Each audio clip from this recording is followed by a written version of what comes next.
Je commence par bien comprendre que tout en voulant vivre de la vie de l'esprit, je cours le danger de laisser la chair, le moi s'efforcer de servir Dieu. Je vois que cette intervention de la chair annule l'effet de la croix de Christ. 1 Corinthiens 1, 17. Galates 3, 3, 5, 12.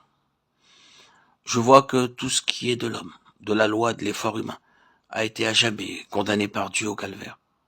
Là, la chair a prouvé qu'avec toute sa sagesse, toute sa religion, elle a haïssé et rejeté le Fils de Dieu. Là, Dieu a montré que le seul moyen d'être délivré de la chair était de la vouer à la mort, comme maudite. Je commence alors à comprendre que la seule chose à faire est de voir la chair comme Dieu la voit, de consentir au décret de mort de la croix pour tout ce qui est de la chair en moi, de la tenir pour maudite avec tout ce qui vient d'elle. À mesure que je prends mieux l'habitude de la considérer ainsi, j'apprends à redouter mon moi plus que rien au monde. Je tremble à la pensée de laisser la chair, mon intelligence et ma volonté naturelle usurper la place du Saint-Esprit.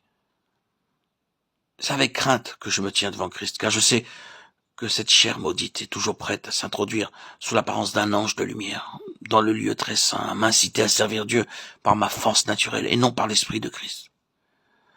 C'est par cette crainte-là que le croyant est amené à sentir le besoin de recevoir le Saint-Esprit, à vouloir qu'il prenne en lui toute la place qu'occupait naguère la chair, et à se glorifier chaque jour de la croix, dont il peut dire, par elle, je suis crucifié au monde.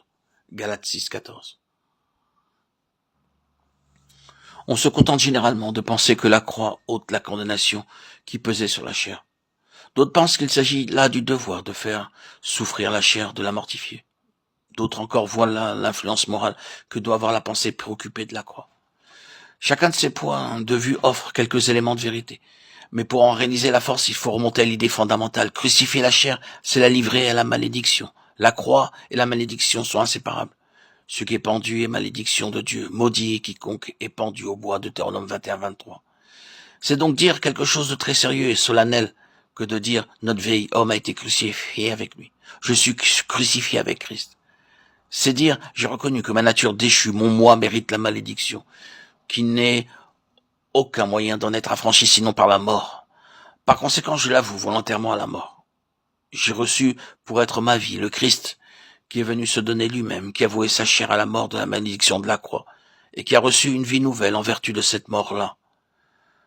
J'abandonne et place sur la croix mon vieil homme, ma chair, mon moi, avec sa volonté et ses œuvres, comme pécheur souillé et maudit. Je le laisse là, cloué à la croix. En Christ, je suis mort à mon vieil homme et délivré de lui. Cependant, il n'est pas encore mort, mais de jour en jour, je le maintiendrai là, par mon union avec Christ. Et je ferai mourir, par la vertu du Saint-Esprit, chacun de ses membres et de ses actes aussitôt qu'il chercherait à se relever.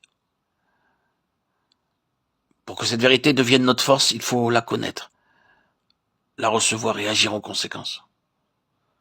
Si je ne vois dans la croix qu'un acte de substitution sans voir là ce dont Paul se glorifiait, une participation à la croix, Galates 6, 14, jamais je ne pourrai éprouver son action sanctifiante. C'est à mesure que s'élucide pour moi la certitude que ma nature déchue participe à la croix, que je peux vivre par la foi en communion avec Jésus, qui est ma tête, et qui a éprouvé lui-même que la croix était l'unique moyen de s'élever au trône de Dieu. Cette communion spirituelle se maintient par la foi et me permet de dire « Je suis d'accord avec ce que pensait Jésus-Christ de la chair.